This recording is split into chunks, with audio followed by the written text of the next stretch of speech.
Efésios capítulo 5. Nós estamos aí caminhando nessa série de pregações no livro de Efésios, chamada aí Reconciliados. E hoje nós estamos no livro de Efésios capítulo 5, nós vamos ler aí a partir do verso 22. Efésios 5, capítulo 5, do verso 22 em diante. Eu fiquei sabendo que eu ia pregar sobre esse texto aqui antes das minhas férias, e no meio das minhas férias eu completei 10 anos de casado, né?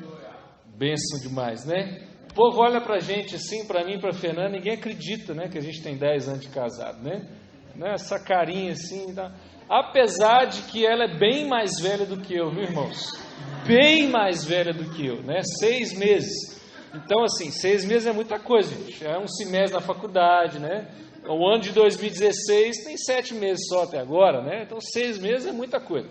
Então, apesar dela ser bem mais velha do que eu, ela parece ser mais nova, né? Mas tudo bem.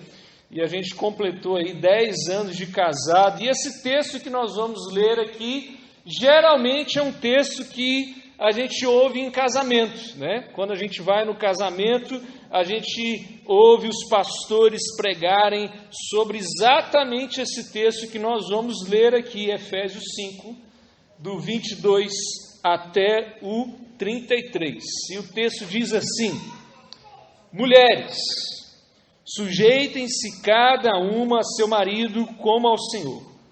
Pois o marido é o cabeça da mulher, como também Cristo é o cabeça da igreja, que é o seu corpo, do qual ele é o Salvador. Assim como a igreja está sujeita a Cristo, também as mulheres estejam em tudo sujeitas a seus maridos. Maridos, ame cada um a sua mulher, só a sua, tá? A do outro não. Assim como Cristo amou a igreja e entregou-se por ela, para santificá-la, tendo-a purificado pelo lavar da água, mediante a palavra, e para apresentá-la a si mesmo, como a igreja gloriosa, sem mancha, nem ruga ou coisa semelhante, mas santa e inculpável. Da mesma forma, os maridos devem amar cada um a sua mulher, como a seu próprio corpo. Quem ama a sua mulher, ama a si mesmo. Além do mais, ninguém jamais odiou o seu próprio corpo. Antes, o alimenta e dele cuida, como também Cristo faz com a igreja. Pois somos membros do seu corpo. Por essa razão, o homem deixará pai e mãe e se unirá à sua mulher, e os dois se tornarão uma só carne. Este é um mistério profundo. Refiro-me, porém, a Cristo e à igreja. Portanto, cada um de vocês também amem a sua mulher como a si mesmo, e a mulher trate o marido com todo o respeito. Baixa a sua cabeça mais uma vez. Peça ao Senhor para que Ele venha falar ao teu coração nessa noite. Ele venha trazer uma palavra para você, meu irmão. Essa palavra possa mover o teu coração na direção dele.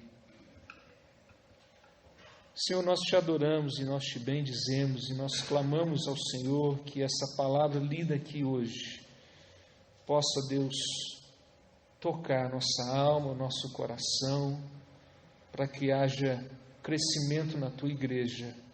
Em nome de Jesus é que nós oramos. Amém.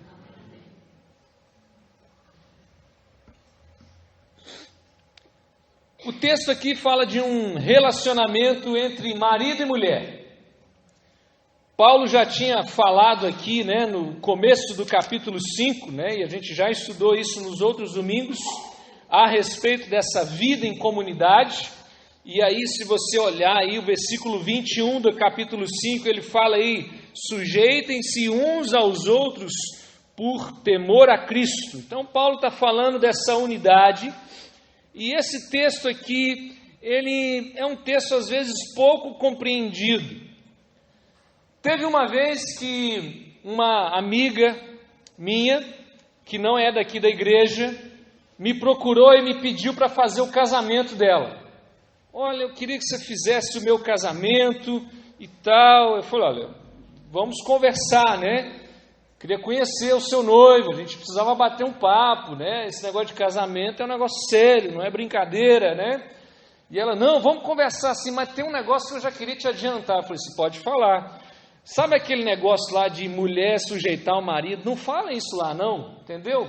Porque, né, esse negócio já está batido, né? E aí o pessoal vai ficar sem graça lá, esse negócio de mulher sujeitar o marido e tal. Aí eu falei assim, não, pode deixar, não vou falar isso não. Mas o que você acha de eu falar assim algo para o seu marido, para ele entregar assim por você, se ele pudesse casar com você, como se ele estivesse dando a sua vida assim por você? Você acha que ia ser legal assim essa temática? Não, essa aí tá boa. Ah, então tá, te entendi. Pode deixar comigo, lá na hora você vai ver. Eu não fiz o sermão com esse texto, né, coitada, porque eu acho que ele ia ficar bem constrangida lá na hora, né? Mas depois eu tive a oportunidade de explicar para ela o que isso significava. E nesse ponto de vista aqui da união de marido e mulher, né, Paulo está apontando aí, vamos dizer assim, uma sujeição mútua, né? Paulo não está dizendo que a mulher é inferior e o marido está acima dela. Paulo está falando que os dois, todos dois, de uma determinada forma, precisam se entregar e se sujeitar uns aos outros, como ele já começou a falar lá no versículo 21 do capítulo 5. E às vezes a gente perde um pouco esse compasso, né? Eu lembro uma vez, quando eu estava conversando com o pastor, prestes a casar com a Fernanda, e ele diz assim, olha, Manuel, se você entrar no casamento para fazer a sua esposa feliz, e ela entrar no casamento para fazer você feliz, os dois vão ser felizes. Olha que beleza, não é isso? E essa é a verdade, é isso que Paulo está dizendo aqui, para que o marido e a mulher, elas possam entrar no casamento, cada um com seu papel, cada um com as suas capacidades, mas um se entregando, se doando, se sujeitando, né? Um sendo para o outro aquilo que o outro precisa ser, e por aí vai. Isso é essa ideia aqui que estamos falando aqui desse texto. Mas hoje não é casamento, né, gente? Tem alguém vestido de noiva aí? Não? Ali embaixo também não? Então não dá para eu falar isso agora, né? Nós não estamos num casamento. Nós estamos aqui na igreja, um culto de domingo à noite, e eu queria que você olhasse aí para o versículo 33, aí, o finalzinho. Portanto, cada um de vocês também ame a sua mulher como a si mesmo. A mulher trate o marido com todo o respeito. Existe aí uma unidade, existe aí uma cumplicidade, existe algo aí que precisa caminhar em conjunto, existe uma troca que precisa acontecer aí nessa caminhada. Paulo falando então para os maridos e para as esposas. Mas se nós pudéssemos pegar esse texto que nós lemos do 22 ao 33, e se a gente pudesse olhar para a igreja, qual parte desse texto nós teríamos que focar? Dá uma olhadinha para o seu texto aí. Olha aí para os versículos 22, 23, 24, 25. Existe alguma coisa aí que nós podemos falar sobre a igreja do Senhor? Existe. E está aí, versículo 25, 26, 27. Paulo falando de Cristo como noivo, a igreja como a noiva, e existe aí esse casamento, existe uma ação de Cristo, existe uma ação da noiva, e é isso que eu queria conversar com você hoje. Paulo, ao longo do texto de Efésios, do livro de Efésios, ele está escrevendo esse texto para uma igreja, e ele em vários momentos ele vai falando, se você olhar lá, capítulo 2, verso 19, ele diz assim, portanto, vocês já não são estrangeiros nem forasteiros, mas concidadãos dos santos e membros da família de Deus. Paulo começa a falar dessa nova humanidade. Se você voltar mais um pouquinho, lá no capítulo 1, versículo 22 e 23, por exemplo, ele diz assim: Deus colocou todas as coisas debaixo dos seus pés e o designou cabeça de todas as coisas para a igreja, que é o seu corpo, a plenitude daquele que enche todas as coisas em toda e qualquer circunstâncias. Paulo falando aí no capítulo 1 sobre as bênçãos espirituais. Mas se você também for lá no capítulo 3, o versículo 6, diz assim: significando que mediante o Evangelho, os gentios são co-herdeiros com Israel, membros do mesmo corpo e coparticipantes da promessa em Jesus Cristo. Então essa igreja, esse corpo, ela não exclui ninguém, ela está aí disponível até para aqueles que são os gentios. Mas se você andar um pouquinho mais, capítulo 4, verso 4, Paulo fala assim: há um só corpo e um só Espírito, assim como a esperança para a qual vocês foram chamados é uma só. Só existe um corpo, uma unidade, um só Espírito. Mas no capítulo 4, 25, Paulo volta a falar mais uma vez. Ele diz assim: portanto, cada um de vocês deve abandonar a mentira e falar a verdade ao seu próximo, pois todos somos membros de um mesmo corpo. Esses são os procedimentos dos filhos da luz, como nós devemos andar, caminhar. Paulo está falando de igreja o tempo inteiro. Todo momento aqui do livro de Efésios, essa carta que ele enviou para uma igreja, ele está falando de igreja.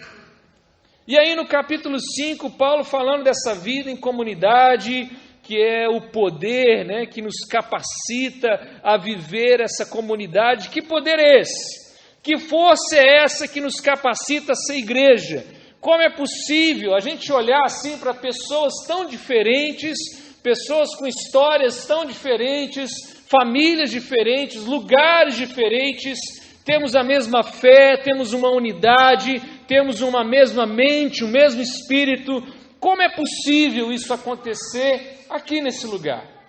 Quem pode fazer isso para nós? E aí Paulo fala aqui no capítulo 5, o mistério, ele fala aí desse mistério, e ele está falando de Cristo. Esse Cristo que faz a igreja. Ele fala isso no verso 32. Este é um mistério profundo. Refiro-me, porém, a Cristo e à igreja. Paulo usa essa imagem aqui do casamento. Claro que ele estava dando instruções aqui diretas e específicas, sim, para maridos, para esposas. Ele estava dando instruções diretas a respeito da vivência entre marido e mulher, mas Paulo abre essa brecha, essa janela entre os versículos 25, 26 e 27, porque ele usa essa imagem do casamento, do relacionamento marido e mulher, para ele falar sobre a obra de Cristo Jesus e como Cristo faz a igreja. E ele começa aí, falando desse grande mistério. Então eu queria olhar com você para esses 3 versículos e a gente pudesse, com esse ângulo de pensar na igreja, o que é a igreja, como é a igreja, de onde vem a igreja, a gente pudesse ter uma certeza de quem nós somos. A gente pudesse entender por esse ângulo aí o que nós devemos ser como corpo de Cristo. A gente pudesse entender por esse ângulo aí o que significa ser essa tal noiva de Cristo. Então, se a gente quiser saber hoje o que é a igreja, o que é o corpo de Cristo, o significado de igreja, o que nós precisamos entender para viver a igreja, nós precisamos olhar para esses 3 versos e a gente fazer essa pergunta: o que significa ser a noiva de Cristo. E eu queria trazer hoje aqui 3 aspectos que pudessem nos ajudar a entender o que significa ser essa noiva de Cristo. E aí o primeiro está no versículo 25, e eu queria que você lesse de novo aí comigo. O verso 25 diz assim: maridos, ame cada um a sua mulher, assim como Cristo amou a igreja e entregou-se por ela. Esse é o primeiro aspecto importante que você precisa entender quando você quer ser igreja. Para você estar numa igreja, fazer parte do corpo de Cristo, você precisa entender que Cristo se entregou por essa igreja. Ele se doou por essa igreja. Ele se fez lá naquela cruz, morreu por essa igreja. Cristo não escolhe uma noiva assim como a gente olha nos dias de hoje. Talvez Cristo está aqui como a moda antiga, né? Antigamente, para você arrumar uma noiva para casar, você tinha que pagar um dote, não era isso? Tinha um valorzinho lá, conversava com o sogrão, e aí, sogrão, quanto que é? Como é que tá? Porque se você estivesse tirando aquela menina daquela casa, você estava tirando uma força de trabalho daquela família. Alguém que poderia trabalhar, servir, né, trazer algum recurso para... Você estava tirando essa pessoa de lá, então você tinha que pagar um valorzinho, né, para compensar o prejuízo que o pai estava tendo, né? Lá em casa foi o contrário. Não, acho que não. Não? Será? Eu sei que o meu sogro matou um boi lá no dia que eu fui casar. Não foi eu que matei, não. Mas, pois bem,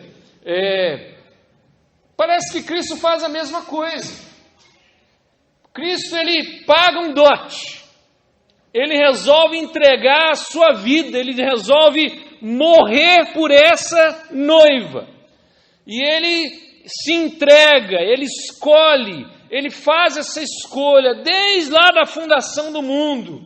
Ele escolhe morrer por essa igreja, ele escolhe morrer por essa noiva, ele escolhe amar essa noiva, essa igreja, esse corpo, como ele estivesse amando ele mesmo, mas ele se entrega. Romanos 5 lá diz isso, que ele se entregou com um amor regenerador, aquele amor que nos tira dos delitos e dos pecados, mas um amor que nos resgata. Enquanto nós estávamos desamparados, enquanto nós estávamos no pecado, enquanto nós éramos inimigos, Jesus resolve morrer por essa noiva.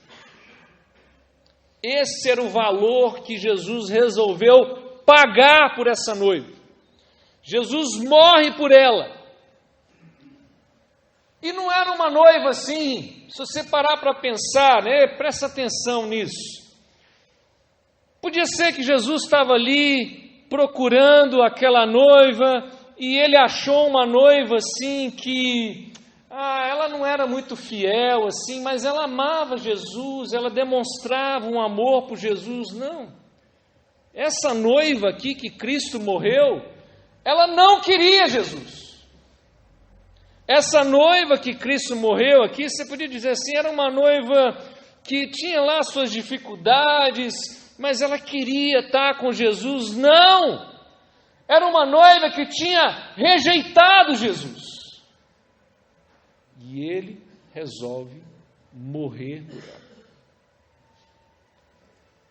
Jesus morre, essa salvação poderosa. Ele morre especialmente para essa igreja. Ele se entrega especialmente para essa noiva.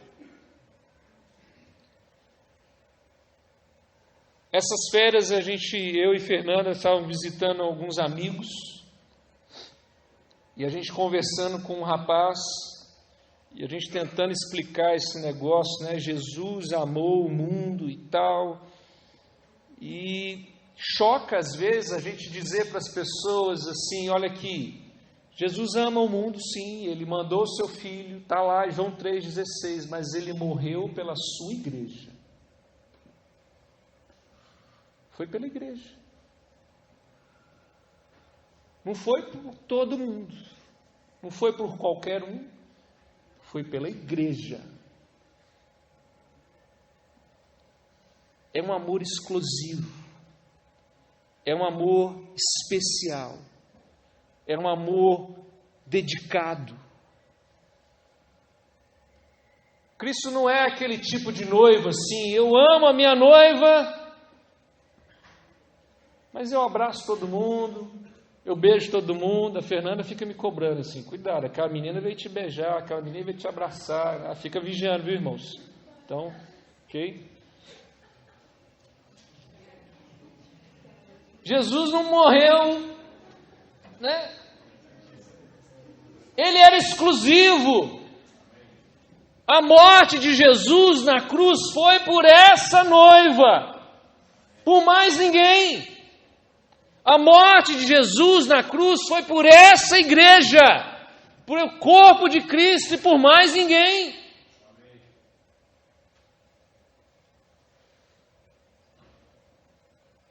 Essa é a poderosa salvação que nós temos, que nos traz purificação, santificação, que traz os efeitos aí de embelezamento. Nós vamos falar sobre isso daqui a pouco. Jesus morre por essa noiva que era pouco atraente, que não queria Ele, que era repulsiva, mas Ele morre por ela. Especialmente para ela.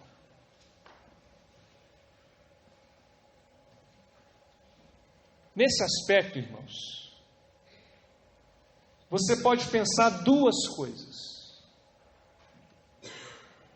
Ou você odeia essa noiva e você fica pensando assim, que noiva é essa? Que não quer o noivo?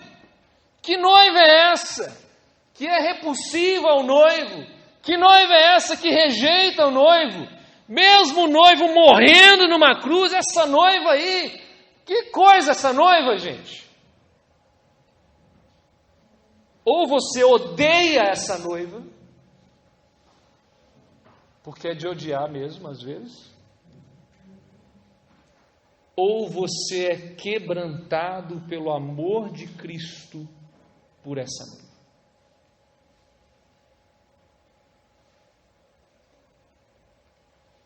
E hoje em dia, irmãos, tem muita gente odiando a noiva e esquecendo que a noiva é assim mesmo.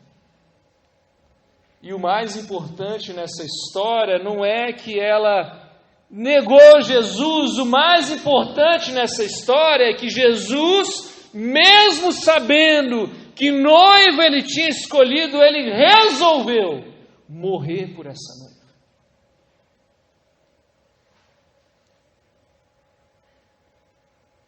Então, meu irmão,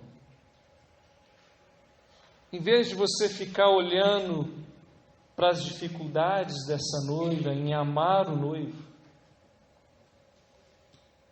olhe para o amor de Jesus por esta noiva. Que esse amor, que essa entrega, que essa morte possa quebrantar o seu coração. E que você possa ter simplesmente essa visão do amor de Jesus por essa noiva. Pare de odiar a noiva. E comece a se quebrantar por esse amor incondicional e específico e direto de Jesus pela noiva. Porque isso é o que é o mais importante nesse aspecto. Esse é o fator principal.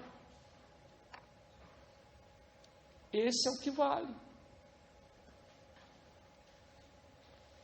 Mas Paulo continua. Eu queria que você olhasse comigo no verso 26. E ele diz assim: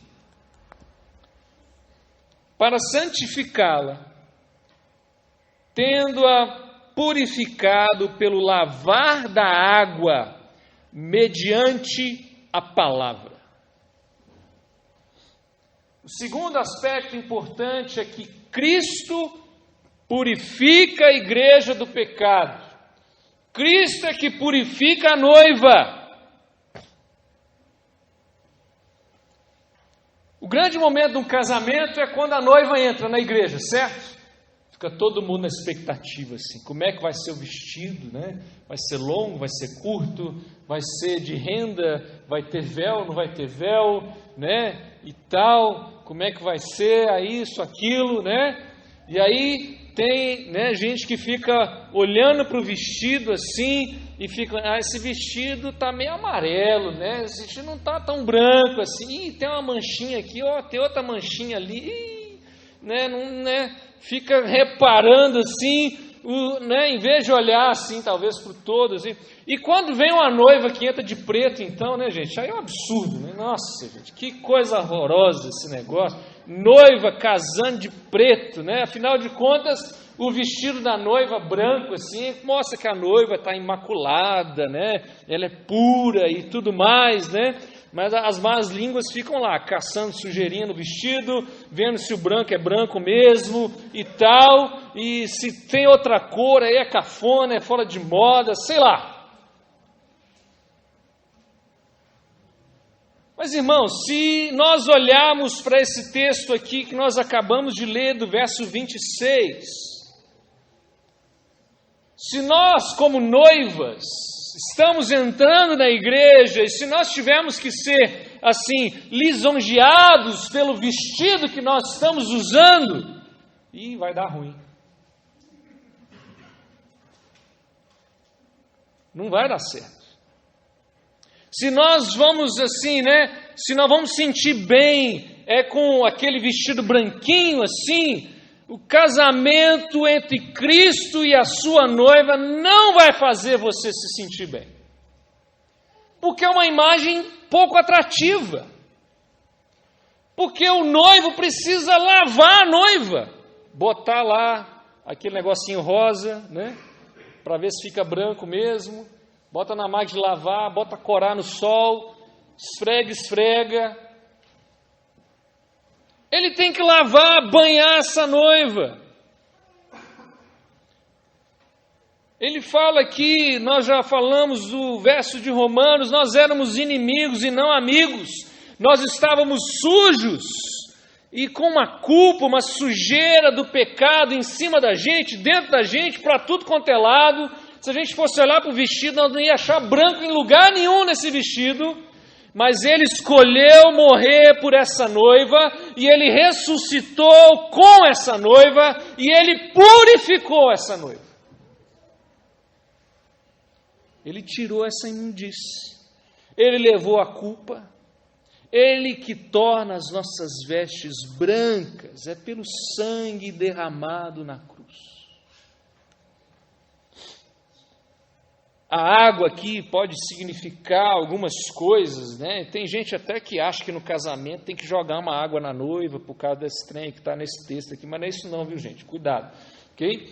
Mas a água, a gente lembra do batismo, essa representação dessa lavagem, aquele que morre e renasce, aquele que está sendo limpo, purificado, isso vem do sacrifício de Jesus.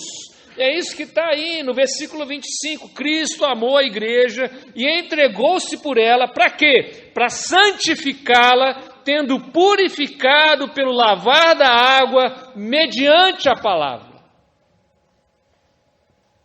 Cristo resolve passar aí uma quiboa no vestido da noiva. É Ele que faz. 1 João 1,7 diz, o sangue de Jesus nos purifica de todo pecado. Fomos lavados, irmãos. Fomos purificados. Mas a pergunta que eu faço para você nesse aspecto é: Quando você tem olhado para o vestido da noiva, que é a igreja, você tem se dado conta e enxergado mais os pecados, as transgressões, os problemas, ou você tem se dado conta mais do sangue de Jesus que purifica essa noiva? O que você está enxergando nessa noiva? Porque o vestido dela não vai ser branquinho mesmo, não. Se não for o sangue de Jesus que purifica de todo o pecado, se você não enxergar o sangue de Jesus, você vai enxergar toda a sujeira. Mas se você parar para olhar para o sangue de Jesus, que é derramado por essa noiva, talvez você compreenda o que é ser corpo e noiva de Cristo.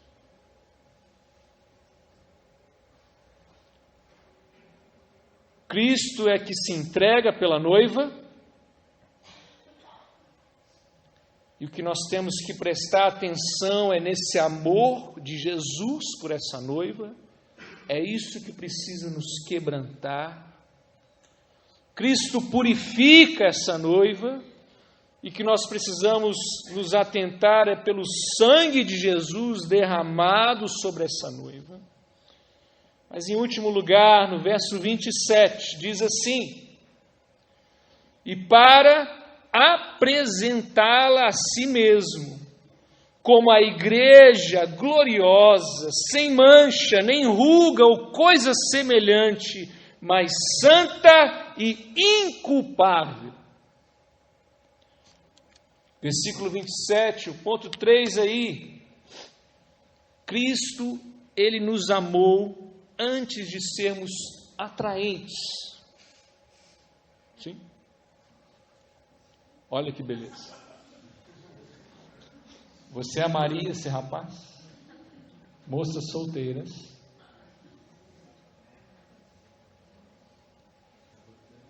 Dá uma olhadinha para o lado aí. Olha aí. Olha o que o versículo está falando. Jesus amou a igreja, e aí ele se entregou para quê? Para santificá-la e purificá-la, para lavar ela, né? E para apresentá-la a si mesmo como igreja gloriosa, sem mancha, nem ruga ou coisa semelhante, mas santa e inculpável. Então, gente, quem tem ruga e mancha não é santo. Não, não é isso não, gente, desculpa. Não fale isso para o seu irmão, não, ele vai ficar bravo com você aí, tá? Cuidado. Mas, gente, Cristo, Ele escolheu a sua esposa de uma forma que nós não escolheríamos. Eu não ia escolher igual Jesus escolheu, de jeito nenhum. A gente olha assim, né, para aquela moça, vê se ela é atraente, vê se ela é inteligente, vê se ela é fiel e tal, né? Mas Jesus faz uma escolha assim, talvez improvável aos nossos olhos.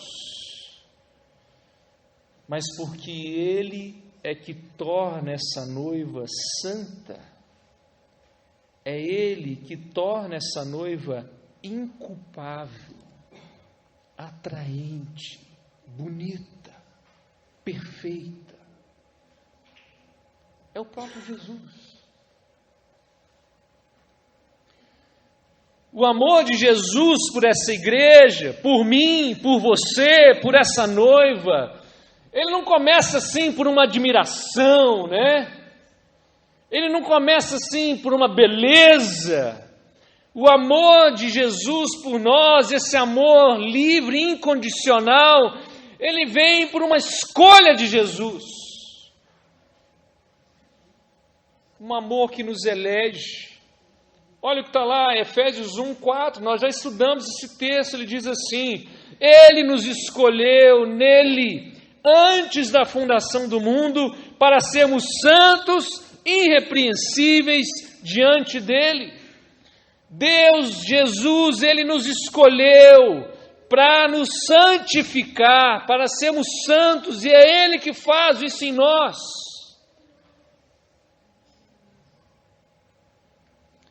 Efésios 2 também diz, a gente tem sido amado aí com esse amor de regeneração. Olha lá, Efésios 2, 4 a 5, mas Deus, sendo rico em misericórdia, por causa do seu grande amor com que nos amou, e estando nós mortos em nossos delitos, nos deu vida juntamente com Cristo, pela graça sois salvos. É isso. Deus escolheu uma mulher morta, uma mulher que não queria Ele, uma mulher feia, porque Ele ia ressuscitar essa noiva, Ele iria transformar essa noiva, Ele iria santificar essa noiva. É isso que Ele faz.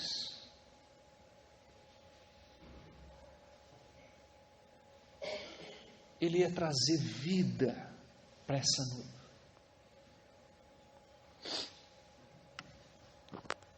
E a minha pergunta para você nesse ponto: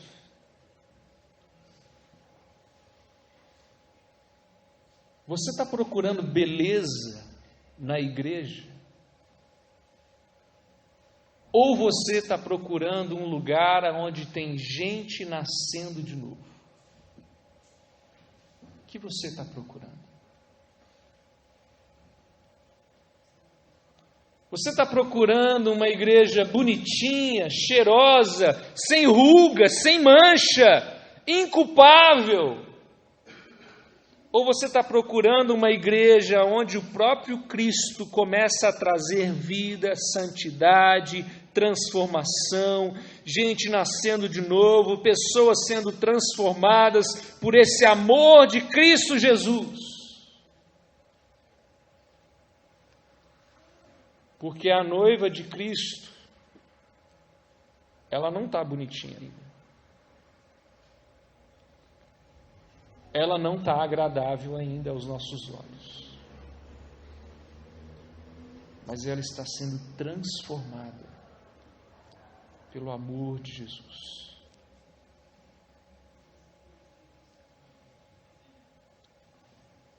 Irmãos, quando eu li esse texto, há alguns dias atrás,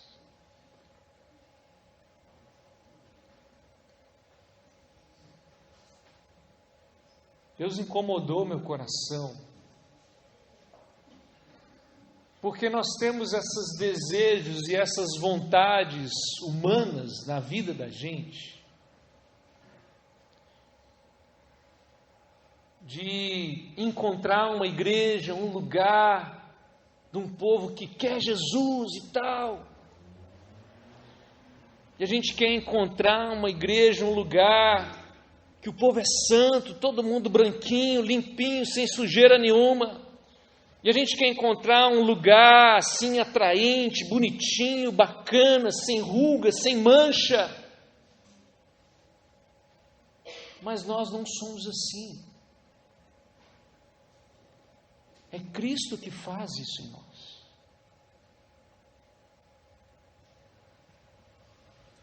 É Ele que morre pela igreja, mesmo ela não querendo Ele. É Ele que purifica essa igreja, porque ela está suja mesmo. É Ele que santifica e faz essa igreja se tornar atraente, porque ela não é atraente mesmo. Porque essa igreja, essa noiva, é eu e você. Somos nós.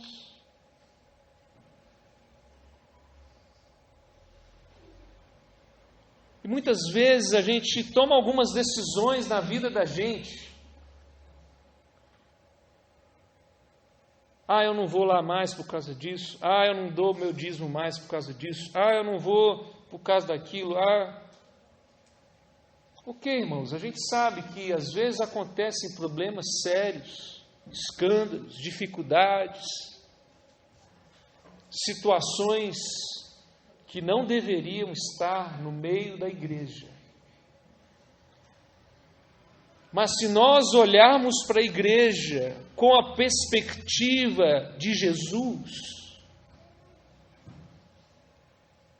de nós sermos quebrantados por esse amor incondicional de Jesus, de nós sermos quebrantados por essa purificação que é o próprio Cristo que dá, Ele é que lava, Ele é que transforma, por sermos quebrantados por essa transformação que Ele dá, é Ele que tira a mancha, é Ele que tira a ruga, é Ele que faz ela ser santa e inculpável.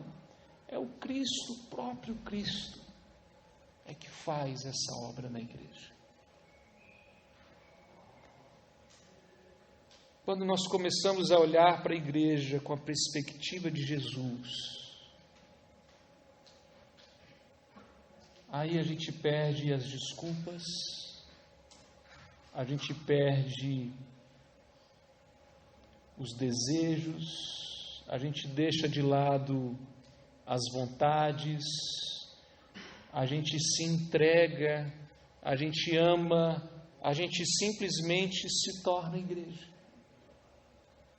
Porque nós entendemos aquilo que Cristo está fazendo em nós e nos outros, e nós percebemos o mover e a capacitação do próprio Deus para essa igreja. E nós deixamos de olhar para a nossa humanidade, para os nossos problemas e para os nossos defeitos, e começamos a olhar para o poder e a capacidade de Cristo Jesus em amar a sua igreja.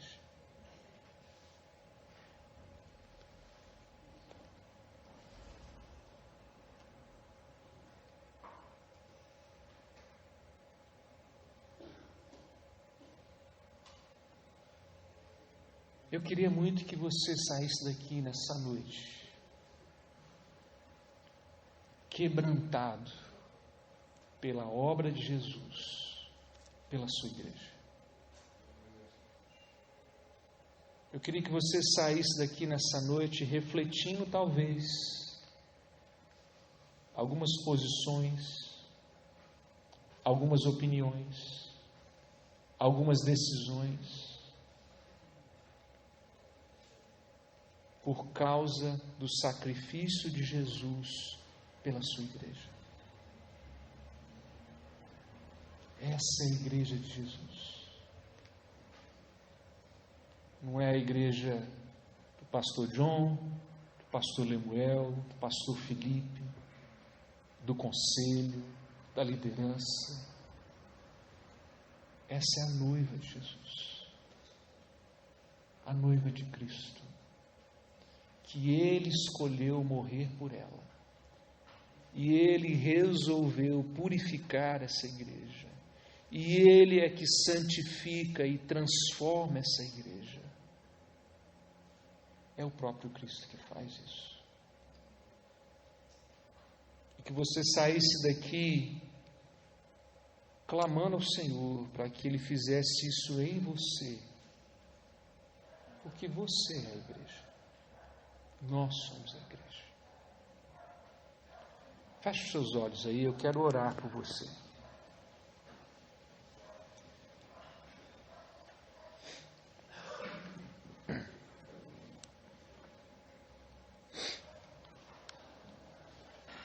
Eu queria fazer alguns desafios para você aqui.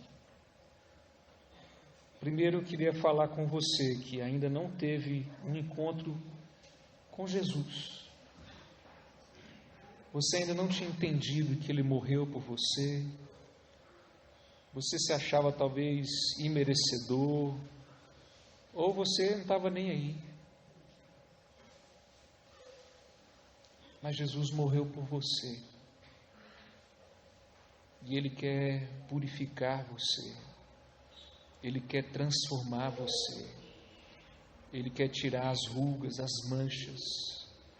Ele quer fazer você parte da igreja, a noiva, o corpo de Cristo. Então fala com Deus aí, do seu jeito mesmo. Peça a Ele, Deus, eu quero ser essa noiva.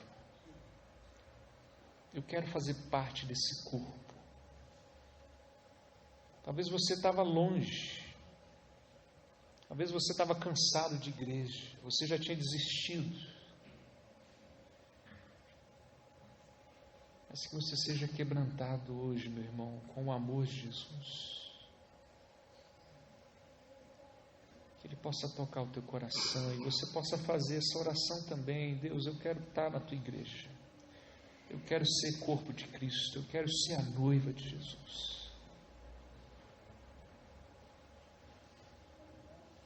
Talvez você está aqui,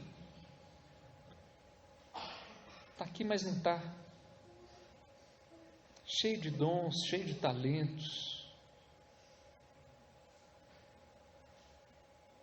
Deus te capacitou, meu irmão, para você ser um instrumento no meio da igreja. Deus te capacitou para você ser um instrumento de santificação da igreja. Você possa tomar uma decisão hoje de se engajar nesse corpo de Cristo e fazer parte desse corpo. Fala isso com Deus.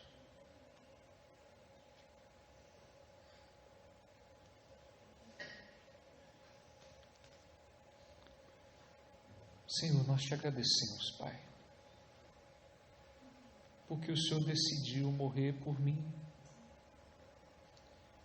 mesmo eu tendo rejeitado o Senhor, mesmo eu tendo escolhido não estar com o Senhor. O Senhor me amou da mesma forma, e o Senhor decidiu se entregar naquela cruz, por mim, Senhor. Muito obrigado, Deus. Esse é o amor que o Senhor tem pela tua igreja. Senhor, obrigado, porque o Senhor é que nos lava. É o sangue derramado naquela cruz é que nos purifica de todo o pecado. Ó Senhor, tem misericórdia de mim. Vem nos purificar, Senhor, de todo o pecado. Nós precisamos, Senhor, de sermos purificados de todo o pecado.